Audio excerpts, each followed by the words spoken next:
In 2020, the whole world fell into a chaos unlike anything we had ever known.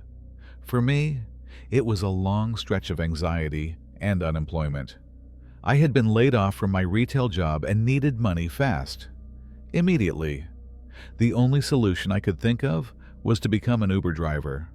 So I drove through the city's endless night, a place where you don't just carry passengers, you carry the strange stories of society itself.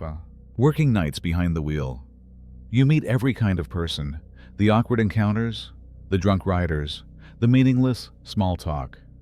But nothing, no matter how bad, ever came close to what happened on one fateful Friday night that October. It was sometime after midnight.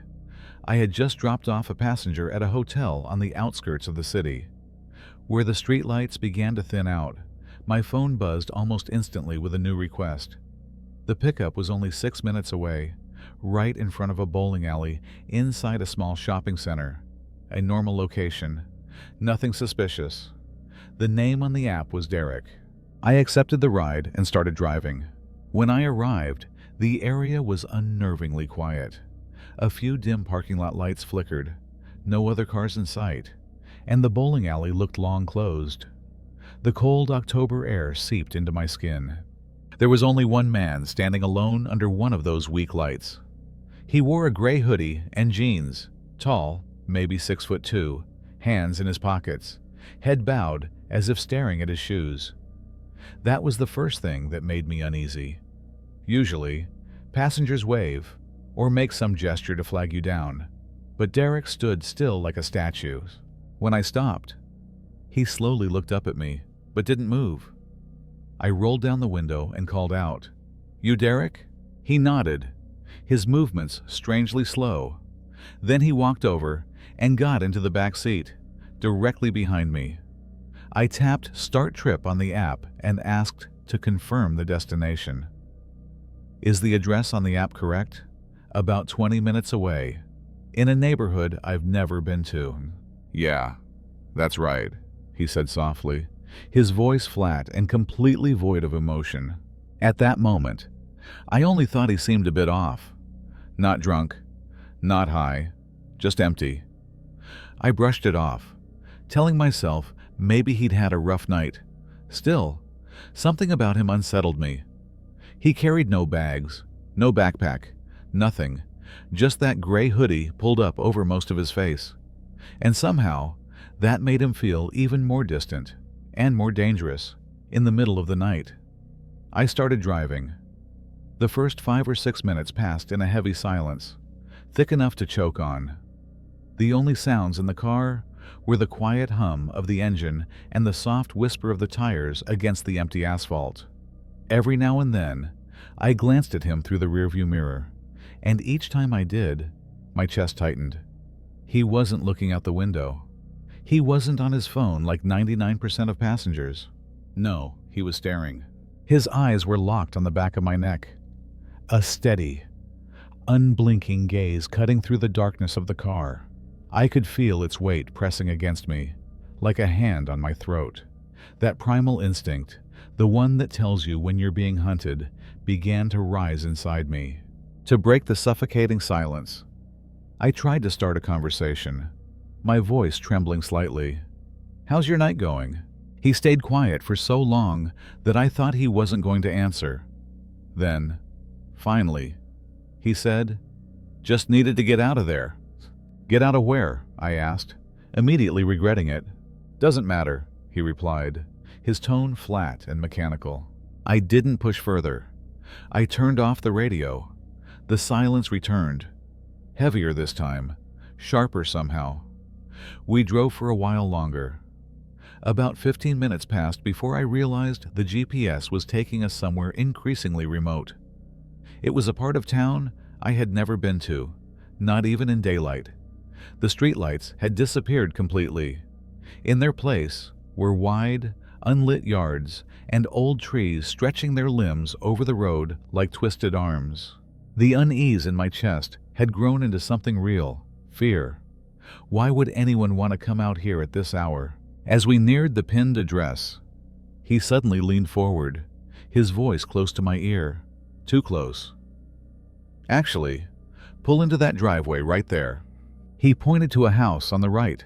I slowed down and looked. It wasn't a house. It was a ruin. The place sat in complete darkness, no lights inside or out. It looked old and abandoned. Overgrown grass reaching up to my knees, paint peeling from the walls in thick, curling strips. There wasn't a single car in sight. The air felt dead. No insects, no wind, nothing. "This your place?" I asked, trying not to let my voice crack. "Just pull in," he said. I hesitated. Every cell in my body screamed, "Run." But I was already too deep into this. I was afraid that saying no might set him off. So I turned the wheel slowly and rolled the car up the gravel path.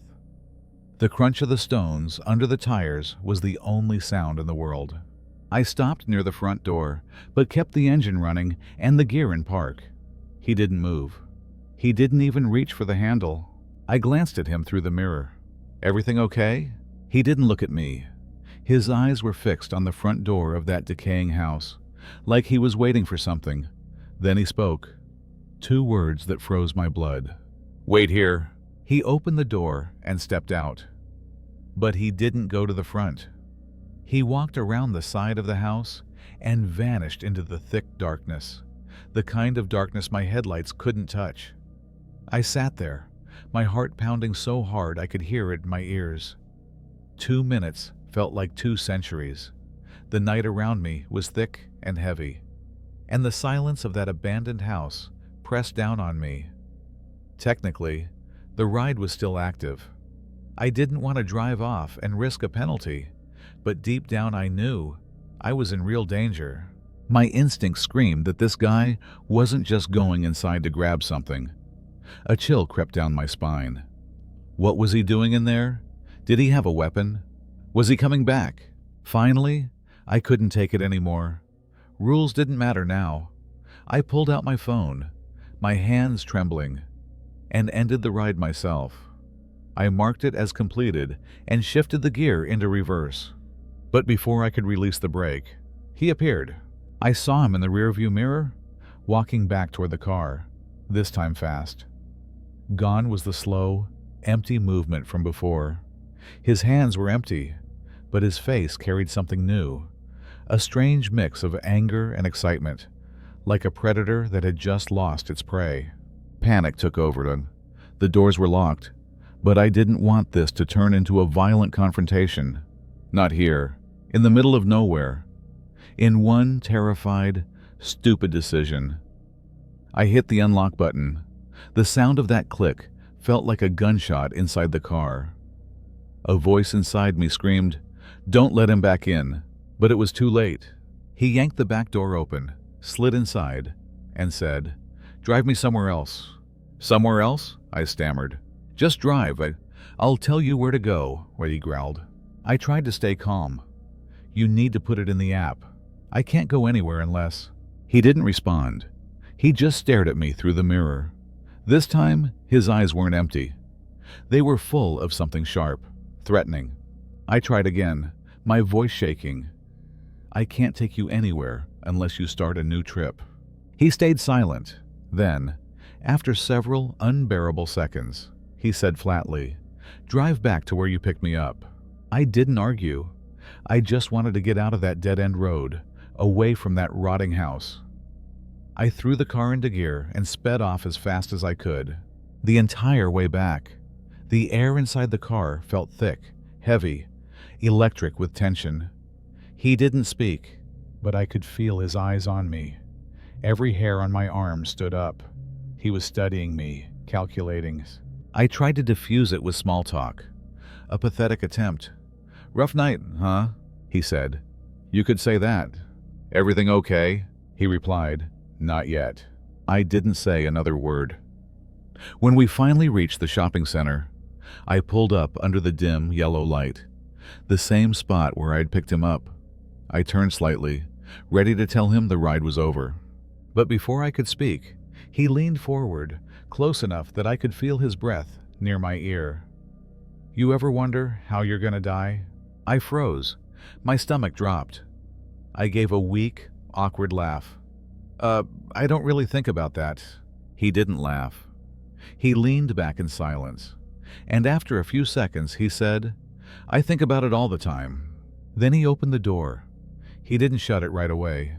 He stood there for a moment, half inside, half out, staring straight into my eyes. In that faint, flickering light, I saw him smirk.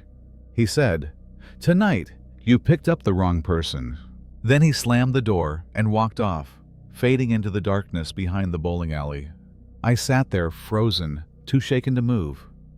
Finally, I started the car and drove home, my hands trembling, my eyes darting to the rearview mirror every few seconds, terrified he might suddenly appear in the back seat again. When I got home, I opened the Uber app to report the ride. But something was wrong. The name had changed. It no longer said Derek. The trip was blank.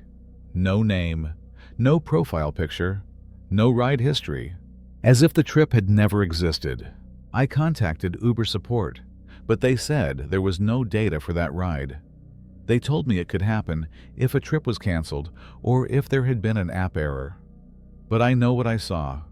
I know I finished that ride. I know that man got in and out of my car, and I know exactly what he said. I never saw him again, and I hope I never will.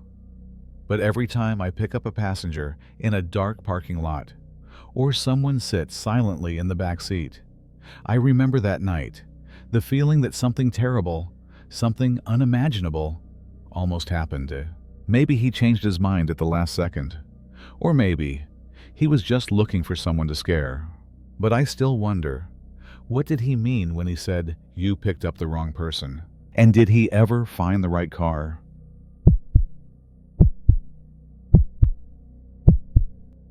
This is a true story that happened in 2021, back when I was driving Uber full-time. I lived in a city that attracted a lot of tourists, especially during the summer, so rideshare work could be pretty good money if you were willing to put in the hours. I usually worked nights, partly because I was a night owl, but mostly because there was less traffic and drunk bargoers tended to tip better on their way home. That night started out like any other. It was around 1:30 in the morning, a typical Saturday night rush. I had just dropped off a loud group of college kids, the kind who screamed the entire ride for no reason. And I remember exhaling with relief, hoping for a quiet trip next. When the new request popped up, I actually felt thankful. The name on the screen was Chris, and the pickup point was on a small side street near downtown. But then something caught my attention. The GPS pin was in a strange spot. It was not near any bars or apartment buildings. It looked like the back lot of an old commercial strip, partly abandoned. The area was dark, with only a faint yellow glow from a lone streetlight flickering at the end of the block. I told myself it was probably just a GPS glitch. It happens sometimes with the app. I drove over and saw a man standing at the corner. He wore a hoodie and jeans, staring down at his phone. Even from a distance, there was something strange about him, a stillness that felt out of place against the chaos of the city night. I pulled over, rolled down the window, and called his name, Chris. He gave a small nod. Without a word, he opened the back door and got in, so quietly I barely heard a sound. I checked him through the rearview mirror. He did not smell like alcohol or slur his words. He seemed sober, just unnervingly silent. He did not greet me or respond when I asked how his night was going. I figured, fine. Some people just do not like to talk. That happens. But this silence felt different, wrong somehow. His eyes stared straight ahead, expression empty, like his mind was somewhere far away. He did not seem fully present in the car. It gave me a chill, the kind that crawls under your skin before you even understand why.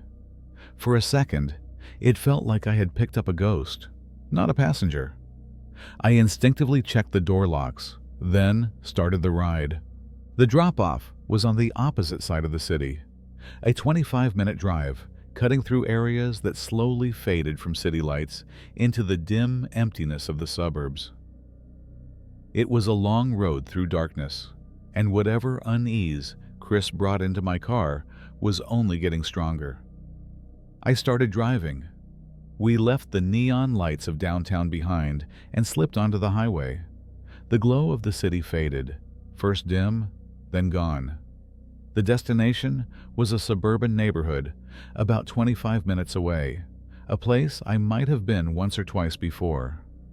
The farther we went, the darker it became, like we were driving straight into nothing. The streetlights disappeared. Houses sank back into the shadows, turning into vague silhouettes. Inside the car, the silence was almost suffocating. 5 minutes passed in that heavy quiet. I glanced at the rearview mirror. Chris was still sitting there, motionless. But something had changed. He was holding his phone, not texting, not calling, just resting it flat on his lap. The flashlight was on.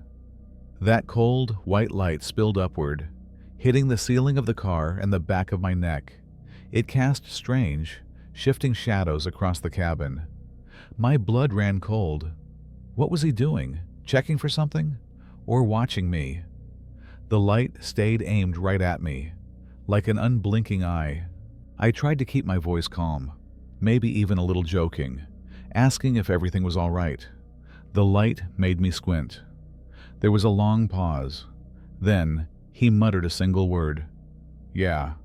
And with that, he turned the flashlight off. Darkness swallowed the car again. But the tension didn't go away. It doubled. The remaining 20 minutes were the longest of my driving life. No sound except the steady hum of the engine, and that strange pressure in the air, like something building, ready to snap. There was something wrong with this man. Not exactly threatening, but deeply off. It felt like I was driving a hollow shell of a person, someone who wasn't fully there. I just wanted the trip to end. Finally, the GPS announced our arrival. I turned into the neighborhood and followed the directions to the address. When we stopped, I realized the place was completely dark. No porch light, no glow from the windows, nothing. The house looked abandoned, forgotten for years. I asked if this was the right place. Chris said nothing. He just sat there. I turned around slightly and spoke louder. "Is this where you wanted to go?" He kept staring past me, through the window, into the black void of the house. I repeated myself. Finally, he nodded, a slow, almost unconscious nod. "All right." I shifted the car into park. "Have a good night." He didn't move, just sat there. I asked if he was okay. After a few seconds, he reached for the handle and stepped out. But he didn't close the door. He stood there, outside the car, facing the house, the door still open. I waited. A few seconds passed, then 20, then a full minute. I started to feel genuinely uneasy. Just as I was about to say something, he suddenly turned back, looking straight at me through the open door, and said, "I need to go back." His voice was flat, empty. I blinked. "Go back where?" He said, "The place where you picked me up." I didn't know what to say. That was a 25-minute drive. I told him he'd need to request another ride. But he just stared at me. Then he whispered, "Please, I need to go back." I repeated, "You have to request it through the app." That was when he said something that made my entire body freeze. He said, "I can't. They haven't left yet." My question just hung there, in the cold night air. Who hasn't left? Chris didn't answer. He stood still, the car door still open, his breathing now heavy and uneven, almost gasping. That was the moment my discomfort turned into real fear. I said, trying to sound firm, "Listen, I can't start another ride unless you request it. You." He stared at me for another second, those empty eyes lost in the dark, then slowly stepped back and closed the door. A soft but final click. Then he turned and started walking toward the house, That house swallowed in darkness, without the faintest sign of life. I waited until he reached the porch, a shadow fading into an even deeper shadow, before pressing the gas and pulling away. As soon as I turned the corner, I ended the trip on the app and felt like I had just dropped a weight off my chest. I needed to calm down. I drove a few blocks back toward downtown and stopped at a 24-hour gas station to use the bathroom and grab a drink. My heart was still racing. I parked along the side of the building. It was dimly lit, but I didn't think much of it. I was sure I had locked the doors. I always did. I went inside, used the restroom, bought an energy drink, and came back out. Maybe 4 minutes total. And when I got back to the car, my brain just stopped working. Chris was sitting in the back seat. Same hoodie, same empty expression. I froze. The keys still in my hand. How? I had locked the car. There was no way. I thought maybe I was imagining things. Exhaustion playing tricks on me. I opened the driver's door slowly and sat down, never taking my eyes off him in the mirror. The air inside felt thick and cold. How did you get in here?" I asked, my voice shaking. He didn't answer that. He just said 2 words, his voice flat and lifeless. "Take me back." This time, my fear twisted into anger. I said, "I'm calling the police," reaching for my phone. That was when he lunged forward. He didn't attack me, but he moved so fast that I flinched. He leaned over the back of the front seat, his face inches from mine. I could smell that stale, damp air coming off him, hear the sharp sound of his breathing. Then he whispered, "They're still in the house." I don't know why, but I didn't call the police. Something in the way he said it, the desperation, the sheer terror under the surface, made me believe he wasn't dangerous. He was terrified, maybe broken. I did the only thing that felt right in that strange moment. I played along. "Whose house is it?" I asked, my voice softer now. He leaned back into the seat. "My parents." "Do you live there?" A long silence. "Not anymore." That answer sent a chill crawling up my spine. "Not anymore." What did that mean? I started driving, back the way we'd come. Every instinct in me screamed not to do it, to drive straight to a police station. But I didn't. I just didn't know what else to do. As we got closer to that neighborhood, his breathing grew heavier again. He began to tremble. At one point, he whispered, just loud enough for me to hear, "They're still there. They won't leave, no matter what I do."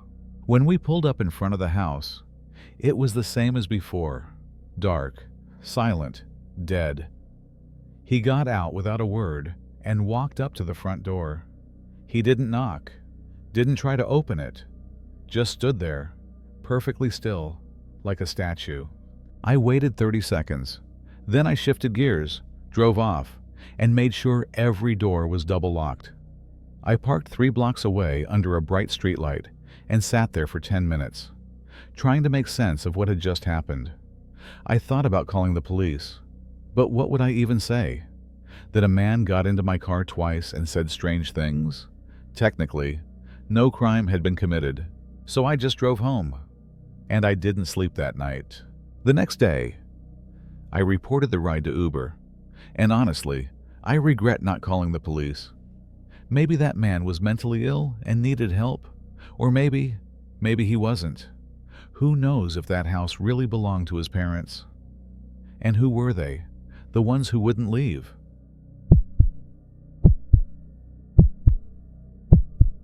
I was 18 years old, living alone in my own apartment. Just me and my little dog for company. Living on my own was already a challenge, but my place sat about 8 miles outside of town, far enough to feel isolated. Far enough that ordering food delivery sometimes felt like a luxury instead of a convenience. I never believed any of those creepy food delivery stories were real. You hear about them, but you always think, that would never happen to me. At least, that's what I used to tell myself. It was a Friday evening, completely ordinary. I was cleaning my apartment, getting ready for my boyfriend to visit the next morning. We were long distance, so weekends were the only time we got to see each other, and I always liked to have the place spotless before he arrived. I had been cleaning for about 2 hours when my stomach finally started to protest. It was a little after 6, and I was starving. The kitchen was spotless, and I didn't want to mess it up again, not after all that work, so I decided to order food instead. A few minutes later, I got the confirmation. My driver was on the way in a white Honda Fit Sport. As a young woman living alone, I always chose contactless delivery. Leave it at the door. A small precaution that made me feel just a little safer. I settled into the couch, turned on the TV, and waited. After a while, my phone buzzed with a notification. Order delivered. Perfect. I jumped up, excited to finally eat. But when I opened the door, nothing was there. I frowned, thinking maybe he had dropped it at the wrong door. I stepped into the hallway and glanced around.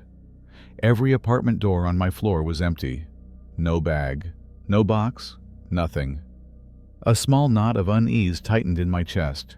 I went back inside, planning to message the driver, when I heard a knock. It was my neighbor. He stood there holding my food bag, and there was something uneasy in his expression. He said, "Sorry, I took this from your delivery guy because he was peeking through your window, and I wasn't sure what he was doing." I took the food, thanked him, but my brain was spinning. Peeking through my window? That tiny spark of unease turned into a cold chill creeping down my back. I closed the door and sat down to eat, but the comfort of the meal was gone. His words, his expression, that image, it left a hollow feeling inside me, like a crack had formed in the safety of my own home. I tried to shake it off, told myself it was just some weird delivery guy, nothing more. But deep down, I knew I was lying to myself. It was the only way I was going to get any sleep that night. That feeling of unease never left me when I got ready for bed. That creeping sense of being watched, of having my space violated. I tried to shake it off. I took a hot shower, hoping the steam would wash the anxiety away. Then I turned off the TV, double-checked every door in the apartment. I locked the deadbolt, latched the safety chain, even tugged on the handle a few times just to make sure. I peeked through the peephole. Nothing but an empty, dimly lit hallway. Everything looked normal, but it didn't feel normal. I got into bed and called my boyfriend. Hearing his voice calmed me down, at least a little. We talked until my eyes grew heavy, and eventually I drifted off. But it wasn't a peaceful sleep. I woke up several times to the sound of my dog growling. Now, he's not exactly a guard dog. He's a tiny Morkie, barely 5 pounds, but in that moment, the sound was enough to send chills through me. He growled toward the bedroom window, then toward the back door. I sat up, heart pounding, whispering, "It's okay, there's nothing there." I stroked his fur until he finally settled down beside me. Maybe 15 minutes passed before a sound yanked me from whatever shallow sleep I'd fallen into, a sound that made my heart stop cold. A bang against the bedroom window. Not a knock, not a tap, but a heavy, rhythmic pounding, like someone was slapping their entire hand against the glass. My dog went crazy, barking, growling, then whining, this high, trembling sound I'd never heard from him before. The kind of sound that means fear. I froze. I couldn't move. It was pure animal terror, the kind that takes over your body and locks you in place. I pulled the blanket over my head, leaving just enough of a gap to see the window. My eyes wide, straining in the dark. With shaking hands, I grabbed my phone and dialed 911. My voice came out as a whisper. I told the operator someone was outside my window, that my window didn't lock, that it could be pried open easily. It was a maintenance issue I'd never thought twice about. Until now, she told me to go to another room and that officers were already on their way. I ran for the kitchen, pure instinct taking over. I yanked open the drawer and grabbed the biggest knife I could find. I stood there in the dark, back pressed to the wall, knife clutched tight in my hand, waiting for flashing lights or the sound of sirens. It felt like forever. Then I looked out this front kitchen window, the one that faced the street, and that's when I saw it. A white Honda Fit Sport, the delivery driver's car, parked across the road in the empty dirt lot where people usually walk their dogs. The headlights were off. The car was still, but there was no one inside. And in that moment, my thoughts clicked together like puzzle pieces, snapping into place. He's not in the car. He's in my backyard. And just as that realization hit, I finally heard it. The distant wail of sirens, growing louder, cutting through the night. The police finally arrived. I could barely speak. My hands were shaking, tears streaming down my face, the kitchen knife still clenched tight in my grip. I told one of the officers, a woman, everything. The weird delivery, the neighbor's warning, the pounding at my window. While I spoke, another officer went around to check the backyard, the one beneath my bedroom window. A third officer walked over to the car, the white Honda Fit, still parked like a pale ghost across the dirt lot. He wasn't inside. When the two officers came back, they looked at the woman I'd been talking to, and the way their faces changed told me everything before they even opened their mouths. They'd found footprints. The rain from earlier had turned the ground to mud, a perfect canvas for evidence. The prints led straight to my bedroom window. And there weren't just one or two, there were dozens. He'd been standing there, watching, for a long time. I started to panic all over again. If he wasn't in the car, and they hadn't caught him, then where was he? The horror of it hit me like a wave. He was still out there, somewhere in the dark, maybe even watching us right then. He knew I'd called the police. He knew I was scared, and he still wasn't done. My neighbor came out to see what was going on. The officers told him what they'd found, and he confirmed the story, how he'd taken the food from the driver earlier that day. Then, gently, he offered, "You can stay in my apartment tonight, if it'll make you feel safer." I wanted to say yes. God, I really did. But something inside me, something broken, wouldn't let me trust anyone anymore. So I thanked him and said no. This was my home, my space. Even if it had been invaded, it was still the only place I could control. When the officers finally left, promising to patrol the area through the night, I tried to convince myself it was over. I locked every door, every window, checked every shadow. It took hours before I felt calm enough to even try to sleep. But at exactly 2 a.m., there it was again. A heavy, violent pounding on my front door. No, this can't be happening again. I crept to the door, frozen with fear, but I didn't open it. Not until I heard a voice, soft, familiar, calling my name. It was the female officer. She told me they never really left.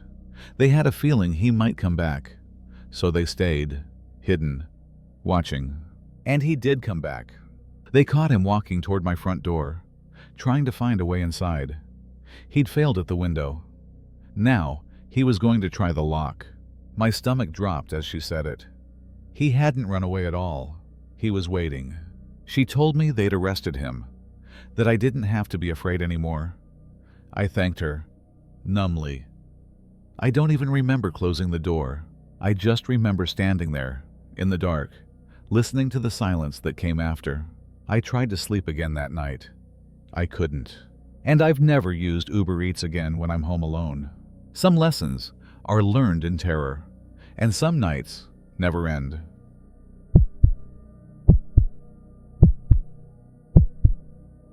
I was 26, just an ordinary guy, enjoying a short vacation in Washington, D.C. This trip was special. I was there to visit my fiancée, who I'll call Sarah. She was about to graduate from basic training, a big milestone that her whole family planned to attend. Sarah had asked me to come a week early, so we could have a little time alone before things got hectic. Those few quiet days felt like a gift.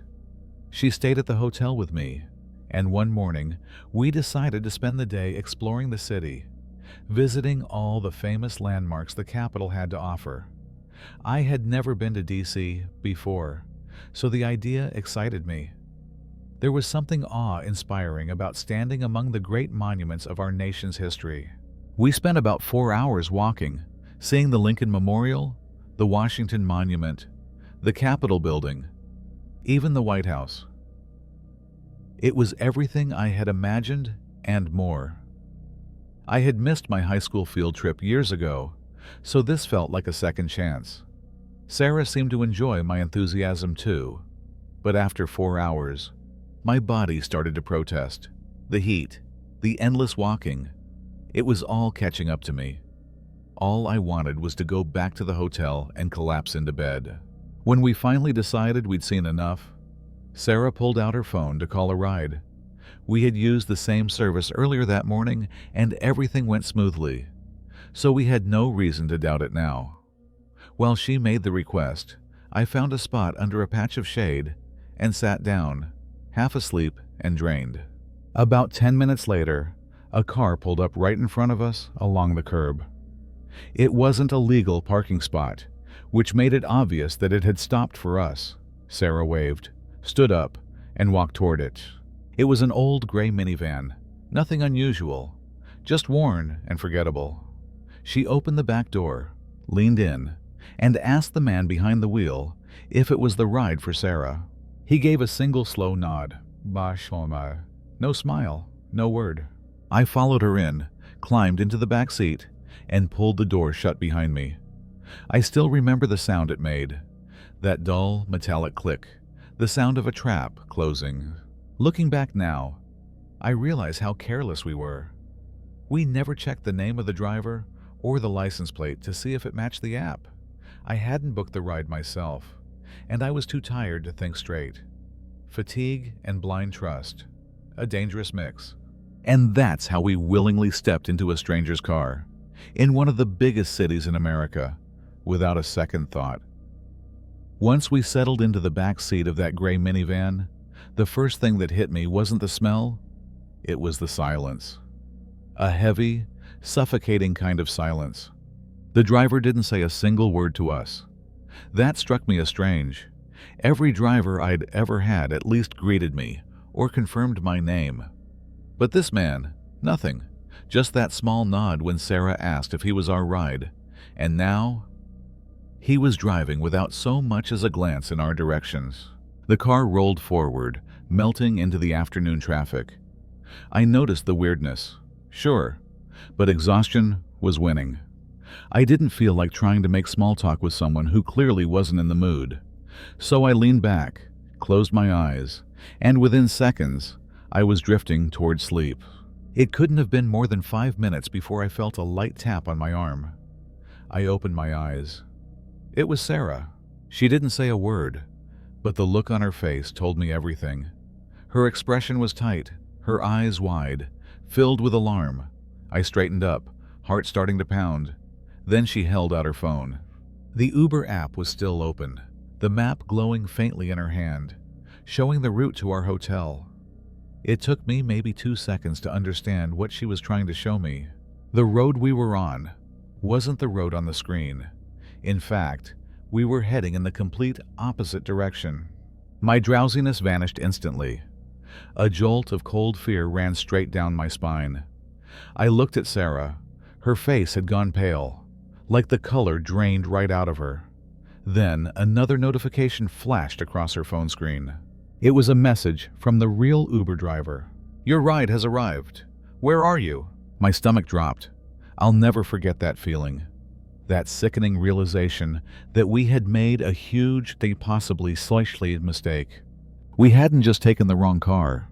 We had climbed into a stranger's vehicle, a man pretending to be our driver.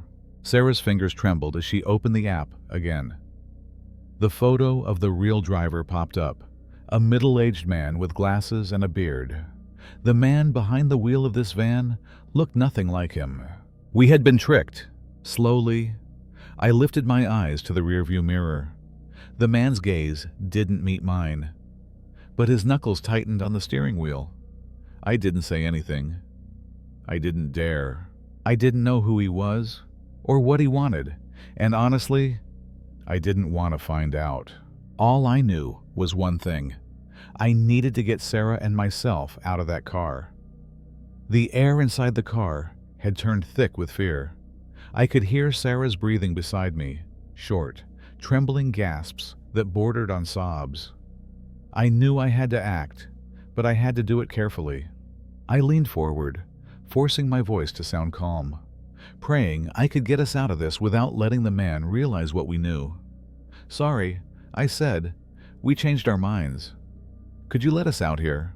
The driver's eyes flicked up to the rearview mirror. It was the first time he had acknowledged us since we'd gotten in. Our eyes met, and I'll never forget that look. Cold, empty, completely devoid of emotion. He stared at me for what felt like forever, maybe 10 seconds, then turned back to the road. He didn't stop. He didn't slow down. He didn't say a single word, yes. He just kept driving, taking us farther and farther from where we were supposed to be. My patience snapped. Whatever this man had planned, it wasn't good. The worst possible scenarios flashed through my head, and I did the only thing that came to mind. My hand trembled as I reached into my pocket, fingers closing around the cold metal inside. I pulled out my pocket knife. The click of the blade opening echoed in the dead silence of the van, sharp and final. I didn't waste another second. I pointed the knife toward him, my voice shaking but filled with a desperate kind of anger. "I know you're not our Uber driver. I don't know what you think you're doing, but I have a knife, and if you don't pull over right now, I won't hesitate to use it." The man's eyes darted to the mirror again. This time, they weren't empty. I saw something flash across his face. Surprise. Maybe fear. He could see the blade in my hand, and that seemed to be enough. He jerked the wheel, hard. The minivan swerved toward the curb and screeched to a stop. I heard the click of the locks releasing. Sarah and I didn't wait. We threw the doors open and bolted, stumbling onto the sidewalk, nearly falling. The moment we were clear, the van shot forward and disappeared into the stream of traffic, gone as fast as it had appeared. For a few seconds, neither of us could move. Sarah broke down first, sobbing, gasping for air, shaking uncontrollably. I was still trying to process what had just happened. She grabbed her phone and called the real Uber driver, telling him where we were and begging him to come pick us up. A few minutes later, he arrived. This time, we checked everything. The license plate, the name, the photo, everything matched. We told him what had happened. He listened, eyes wide, then told us something that made my blood run cold. He said there had been a string of fake Uber drivers operating in the area recently. People targeting tourists and out-of-towners. Anyone who wouldn't think twice before getting into a car. Some of those passengers, he said, had gone missing. The police could only assume the worst. He told us we were lucky, unbelievably lucky, that we realized when we did, and that we hadn't been driven too far from our pickup point. That, he said, was probably the only reason the man let us go. That, and the fact that I had a weapon. We made it back to the hotel without another incident and called the police immediately. We gave them every detail we could remember. The man's face, the car, the color, everything. They told us they'd be in touch if they found anything, but we never heard back. I don't think they ever caught him. And that thought still keeps me up sometimes, knowing he's probably still out there, doing the same thing to someone else. So if you're listening to this, let it be a warning. Always check your Uber driver's name, photo, and license plate. And always, always, stay alert to what's happening around you.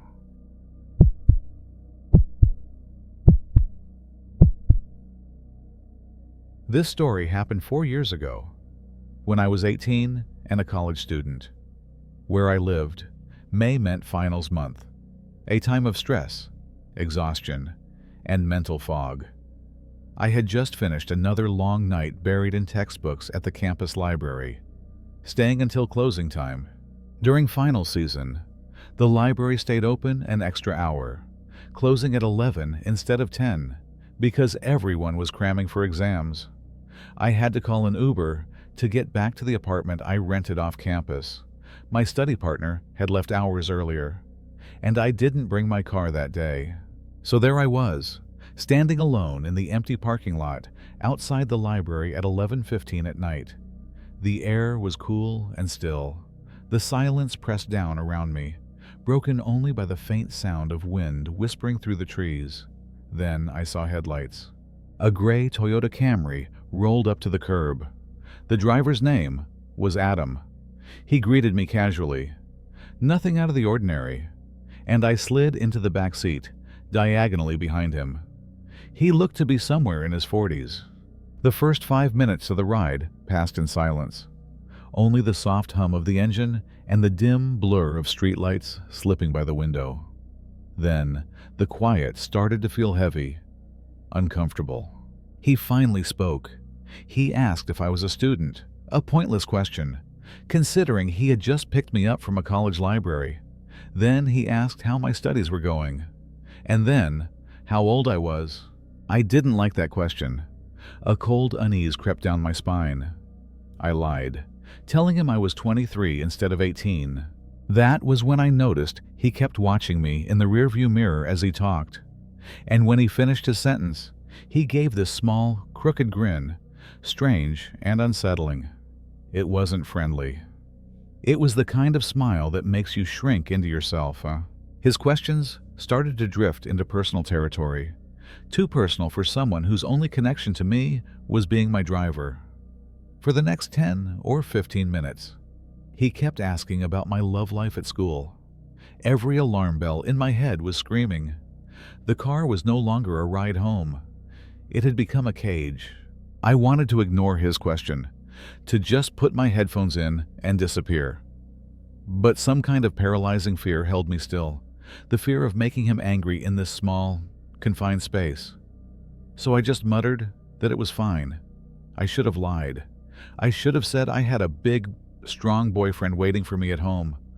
But for whatever reason, I didn't think of that. Then he shifted from questions to comments. He told me he used to be a terrible womanizer in college, then suddenly asked if I'd ever cheated. He was testing, probing, looking for weakness. I gave a nervous laugh and said maybe once or twice. Of course. He made it worse. He asked, "Have you ever cheated on your boyfriend?" I said no. Right then, we stopped at a red light. The street around us was dead silent. I tried not to look at the rearview mirror, but curiosity and fear won. I glanced up. He was staring right at me. It wasn't a passing glance. It was locked, deliberate, calculated. Then he said it. "You're very beautiful, Rideshare." I'd been expecting it, but that didn't make it any less horrifying. I didn't respond. I turned my head toward the window, staring out into the dark. The ride should have been 2 minutes from ending, when I realized he turned left instead of right at the intersection. A freezing jolt shot through my body. This wasn't the way home. I spoke up, trying to sound calm, telling him he'd taken the wrong turn. He answered casually, "I know." He just needed to stop by his place real quick to grab something. My heart started pounding. The balance of control had shifted completely. I told him to take me home first, but he insisted his place was only a minute away. And sure enough, he slowed to a stop in front of a dark, silent house. "We're here," he said. Then he turned fully around in his seat, that crooked grin curling back across his face. "Want to come inside? I've got drinks and food. You can relax a little after all that studying." I didn't know what to say. Every instinct in me screamed to get out and run, but I was frozen solid. All I could manage was, "Please, just take me home." He chuckled, a low, gravelly sound that made my stomach twist. "I'll be right back," he said, and then he opened the door and stepped out of the car. The moment he stepped into that house, I moved. Adrenaline surged through my body, washing away the paralysis. I didn't think he was going to kill me, but something deep inside me knew. This was wrong. That primal voice that screams, "Run when danger is close." I listened to it. I jumped out of the car and started running. I didn't care where I was going. I just needed to get away. A few seconds later, my phone buzzed in my pocket. It was a text from Adam, the driver. It said only a few words, but they froze the blood in my veins. "I know where you live now. Hot stuff." That single sentence made me run faster. I canceled the trip immediately so he couldn't message me again. I sprinted the whole way home, backpack bouncing on my shoulders, lungs burning. Thank God for cardio. My apartment was the left half of a small duplex. When I got there, his car wasn't outside. I hoped that meant he wouldn't come. The first thing I did was fill out Uber's report a serious incident form. I wrote down every detail, attached a screenshot of the message, the one where he said he knew my address. Uber contacted me the next day. They told me the driver had been removed from the platform and that if I received any further contact, I should call the authorities. Any further contact. That night, my roommate wasn't home. She was staying with her boyfriend, leaving me alone in the apartment. Around 8 or 9 p.m., there was a knock at the door. Then the doorbell rang, loud, sharp, echoing through the empty rooms. My heart skipped a beat. I called out through the door. "Who is it?" A man's voice answered. "I found something that belongs to you." I asked, "Who are you? What did you find?" He said, "Just open the door and I'll show you."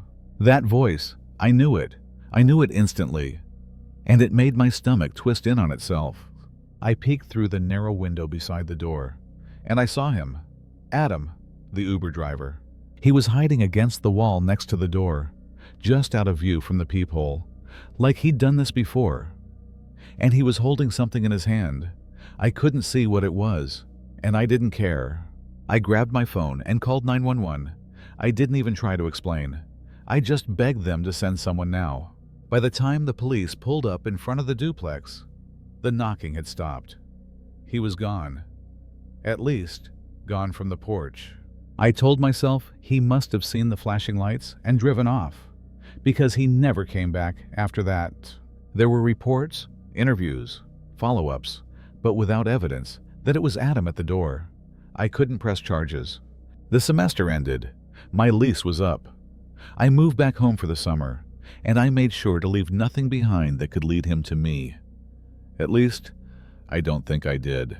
But that night still haunts me. Even now, almost every day, I can still hear the knock.